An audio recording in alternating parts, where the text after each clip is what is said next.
নির্বাচন নিয়ে তত্ত্বাবধায়ক সরকারের প্রধান উপদেষ্টা ডক্টর মোহাম্মদ ইউনূসের সাথে কি কথা হয়েছে সে বিষয়ে কথা বলেছেন বিএনপি মহাসচিব মির্জা ফখরুল ইসলাম আলমগীর। সোমবার বিকেলে প্রধান উপদেষ্টার বাসভবন যমুনায় বৈঠক শেষে গণমাধ্যমের মুখোমুখি হন ফখরুল।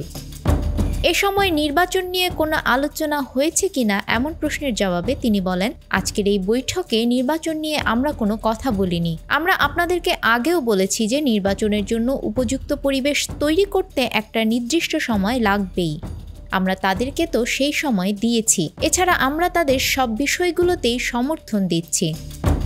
মির্জা ফখরুল বলেন, আমরা একটা কথা পরিষ্কার করে বলেছি, বর্তমানে যে পরিস্থিতি সৃষ্টির চেষ্টা করা হচ্ছে, বিশৃঙ্খলা সৃষ্টি করা হচ্ছে এবং সাম্প্রদায়িকতার যে ধোঁয়া তোলা হচ্ছে, এগুলোতে যেন জনগণ বিভ্রান্ত না হয়। জনগণ যেন পূর্বের মতোই সাম্প্রদায়িক শক্তিকে অক্ষুণ্ণ রেখে সরকারকে সহায়তা করে। আমরাও তাদেরকে পুরোপুরিভাবে সহায়তা করছি।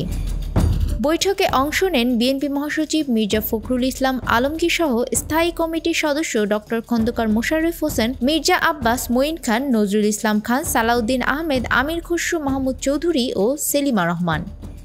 নিউজ ডেস্ক, আমাদের সময়।